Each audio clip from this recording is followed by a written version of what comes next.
Back, party people, to Chill Dill Trades, where I use my 12 years of experience to help you succeed in the markets.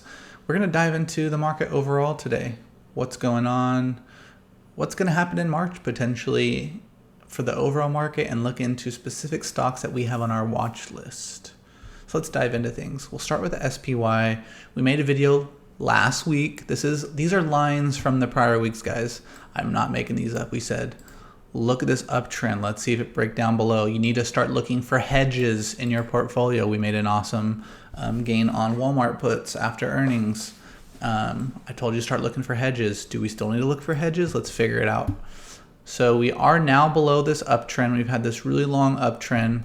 We've come down below. We are now testing the top side of that range-ish.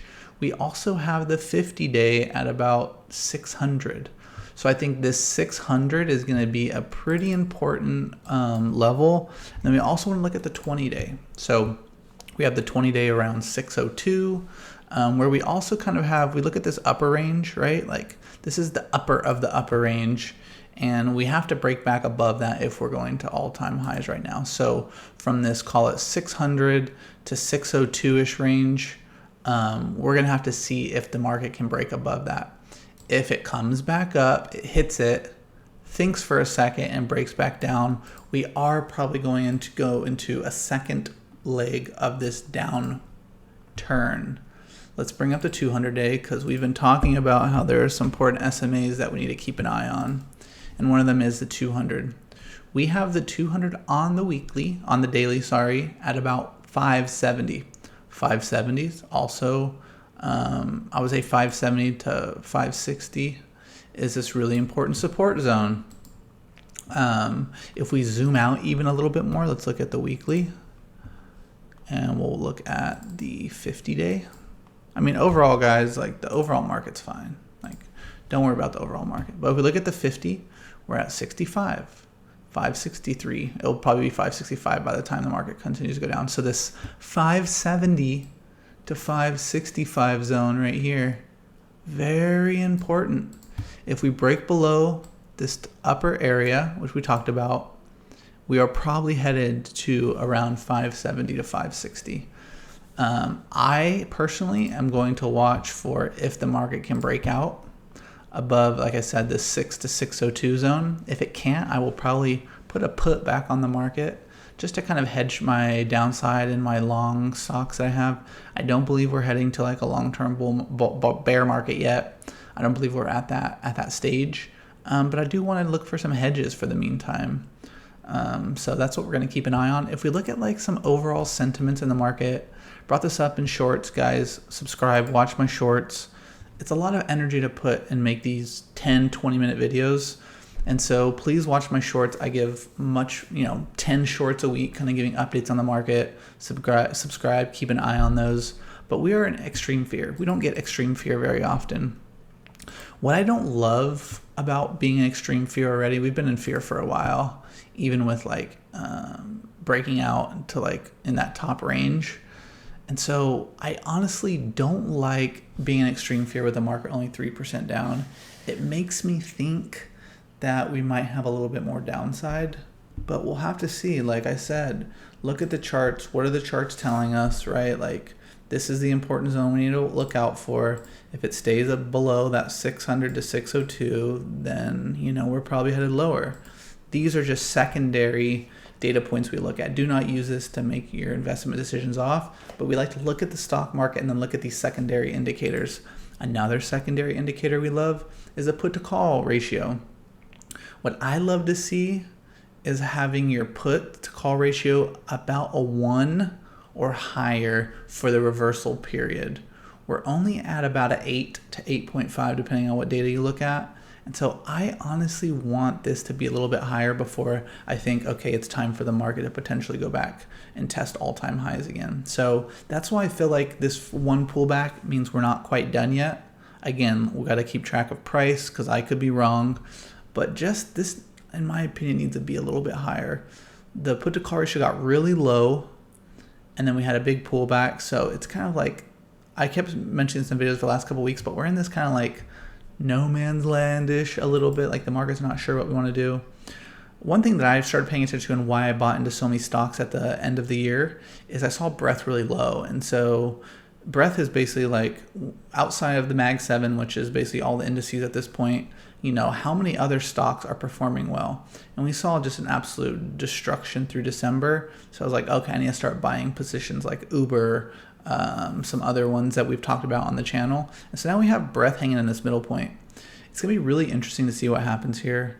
If the SPY does go lower, I think it will mostly be led by the Mag 7 more. And then we're going to see this breadth come down a little bit for the rest of the S&P stocks or the Qs stocks and the tech stocks. So we want to kind of keep an eye on breadth too. Like, we definitely don't want it to come back below, we'll just call it, where's this zone? Around the 40s. But just something we want to keep an eye on to see if breadth comes down a little bit, hits some of those supports around the 50 or even some stocks at 200 and then moves higher.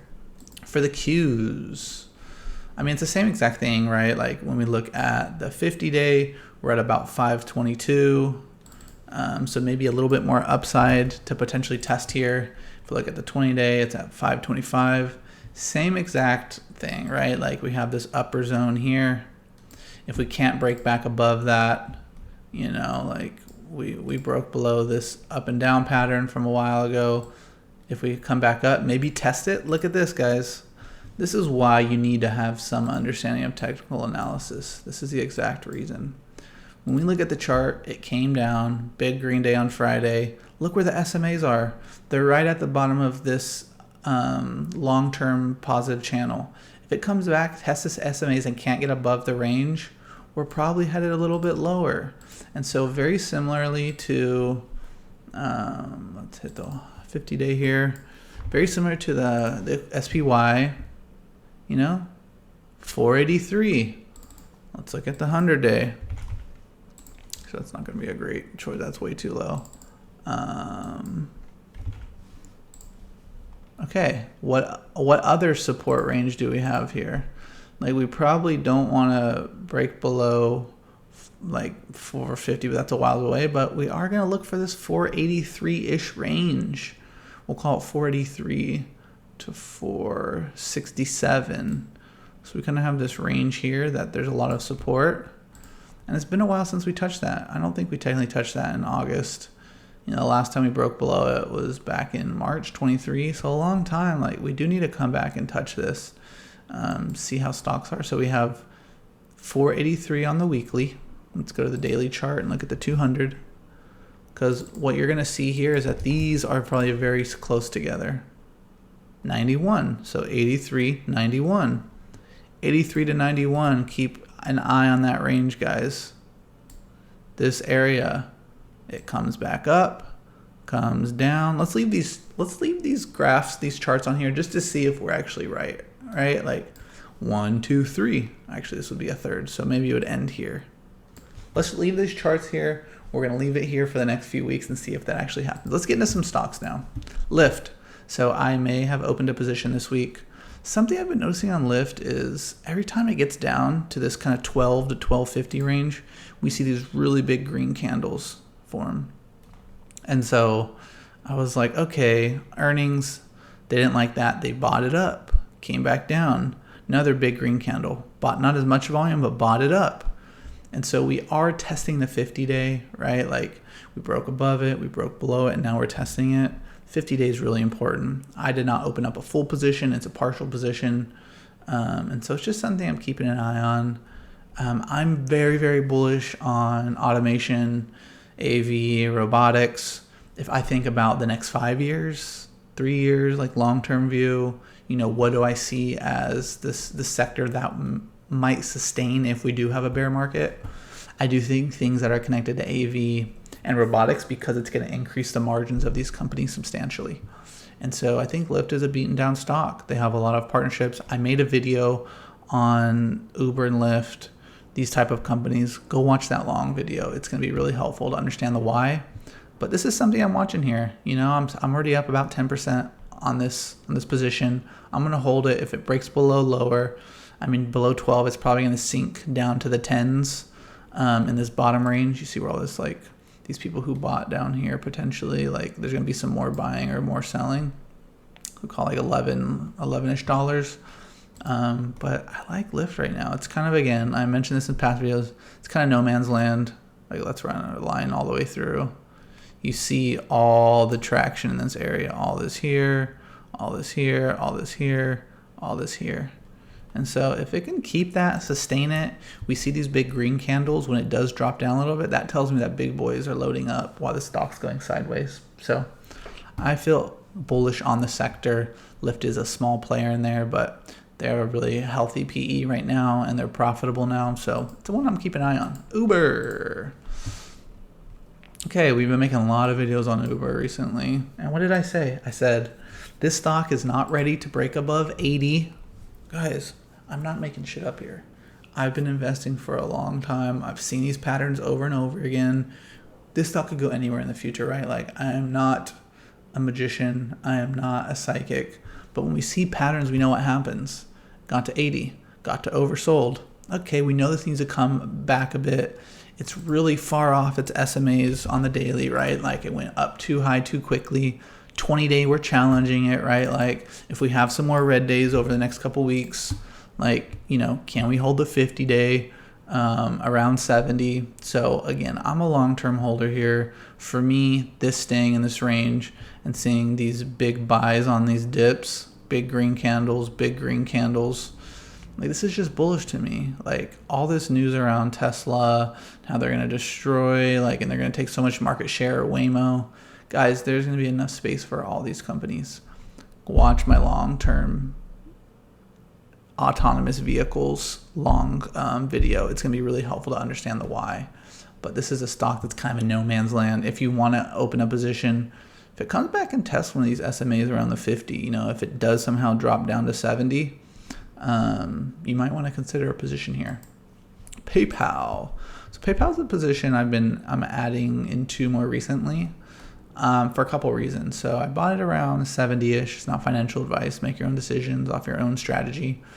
But I bought it around 75 because on the daily we had some 200-day. It broke below 200-day. I said at the absolute minimum around $68 to $70. If it breaks below that, like, I'm going to sell this stock. I'll buy it when it drops down lower back to this unfortunate range. But I think there's just so much support at 68, 70. The reason why, let's look into things in the past here. So let's zoom out first. Let's go to the monthly just to show this in an easier time frame. You see just all this movement here. This typically is when we're stuck in a range, right?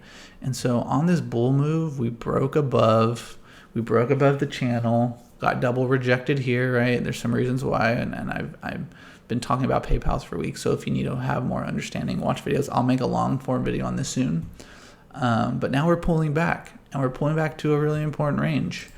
I'm looking at a long-term cycle here. I'm not looking at dailies as much. I'm looking at more of the weeklies charts to figure out, is this stock now going to reverse out of its death spiral? You know, like, I try to find stocks that are potentially heading out of their death spirals. I think PayPal has potential to do that. We saw it break above the channel. Why did it get rejected here, guys? Look, this is why it got rejected. Look at all this supply. All these people who bought on this lift, they've been holding the stock since 2022. It got back up here and said, I'm out of this, right? These people made their money back and they're like, I'm out. And so now we need to keep an eye on, like, can this thing actually hold what I believe is a very important level, which is the 100-day? Can it hold that 68? You know, holding the 68 is extremely vital for this stock. Maybe it dips about a little bit below it, but still, it needs to hold around that 68 because it's support and because we don't want it to go back into this trading range. If we go to the daily, what would we be looking for? I'm not looking at the daily as much right now, but it's the same thing, right? Like, can it hold the 68? We now are back below the SMAs, which I don't love, right? Like, we don't love being below the SMAs. And they're curving down.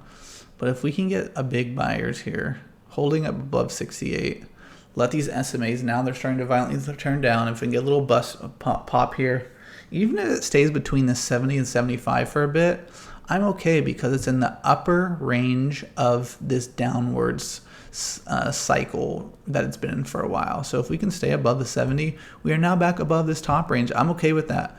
I'm okay with this stock hanging out for a bit. Will be a long-term position. If it does go down towards the 70, 68, I'll buy some more, like increase that position. Until we see it break below, I am bullish. I'm only down a couple percent on this stock. On the daily, RSI is now oversold. So let's see what happens here.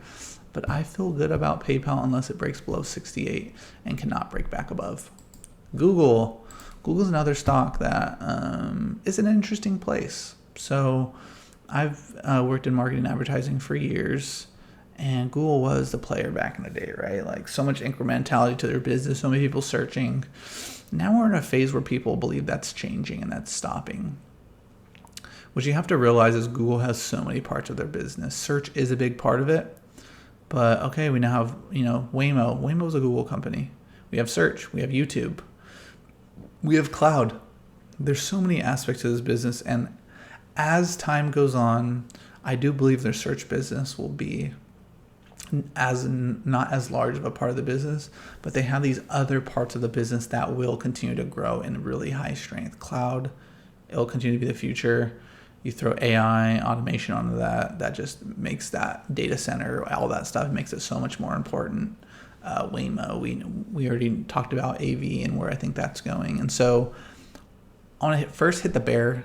So in a bear scenario, we have had a 5-wave pattern up since 2020, which was the COVID crash. So did we complete a wave 5, and is this stock over?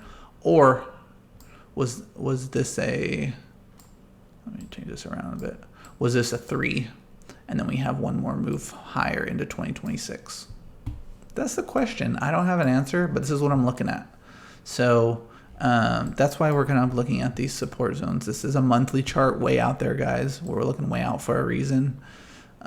So let's dive in a little bit less long range and see what we can find out on the charts. Okay, so I've owned the stock for a while. I bought it down here, I think at $90.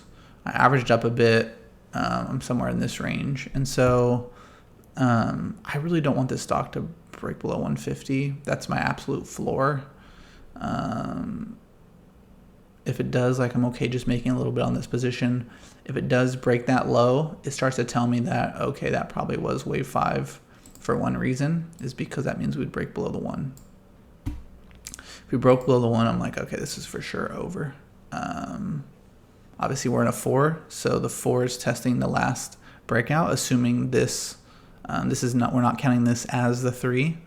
And so obviously, if it breaks below this 51, then that for sure was probably the 3, and this was the 4, and that was the 5. But if not, then we definitely need it to hold above 150, because if it breaks below the 1, then that means this 5-wave cycle is complete. But when we look at some of the charts, if we can hold, even if we come down below, even if we come below this red line a little bit, come down, test the SMAs, assuming this comes back up more towards around 159, 155. Even if we break, I don't want to do that. Even if we break below it and come back up, I'm still bullish. But 150 is absolute. That tells us that this wave is over, and Google's probably heading into potentially a longer term bear cycle. And maybe the advertising business, there's more fear in that than we thought. But until I see some technical breakdown, then people's opinions online and the fear that's revolving around this company is a little bit of a bologna sandwich to me. Baba, we've been talking about this a lot. Again, guys, follow the shorts. I make videos telling you what to keep an eye on. My shorts are going to be way helpful for you through the week. These longer videos are just at certain times of the week when I have time to do a deep dive, or if there's stocks that I really want to talk about. But the main thing here is this stock does need to come back. It's just so overbought. Last time it was this overbought, we saw a big pullback. I do believe we have another big pullback, but I don't know if it's going to necessarily be a $20 or a $40 pullback. It's probably more like a $20 or $30 pullback. And so I'm looking for this to come back and test the 200-day. We now are above all the SMAs. Something you want to see on stocks is that your SMAs are stacked. 200 at the bottom, 100, 50, 20. We're not there yet, but the stock is improving substantially. There's a lot of bullishness. There's a lot of money starting to flow out of the U.S., out of India, into markets like China. And so I would like this to come back down. We'll just call it somewhere around the 110 range.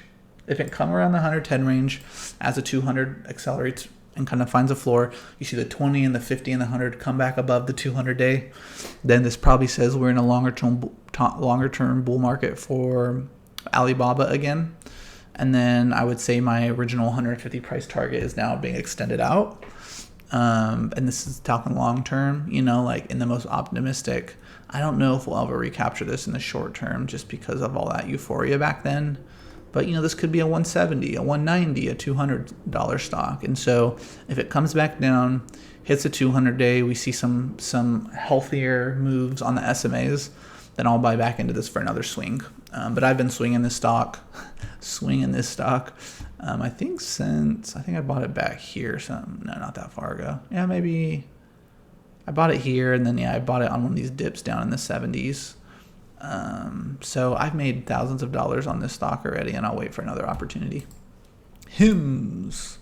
We're super bullish long HIMS. Go watch my video if you haven't already. But a couple things I want to highlight here. I mentioned in my shorts, like I said, go watch the shorts, guys. That 35, 36 was an important support. It came down, tested that. Now it's back up. I don't think everything is worked out quite yet for this stock. I don't see this going back up immediately. I think after earnings, after people realizing that, oh, you know what, this is actually probably not, growth is slowing down. There's a lot of pessimism around the consumer right now. And so they're not growing at 100% year, but they might grow at 80% or something. Can they still do that is the real question. So if this thing is ready to turn back around and go back into this 50, 60 range, like we have to get back above the 20. Until then, we do have this thing starting to curl over. If we come up and test, which is at $47, a resistance point we've put on the chart, then I want this thing to come back down, and I'll look again for this, I'll call it 30 to 35 range that I'm looking to potentially start a position. So that's kind of what I'm looking at. Not too much on here. This is really going to depend on the overall market and kind of what's happening in the market. So that's what it is. Long ass video as usual. Thank you for watching, guys. Until next time, succeed in the market. Let's do it together.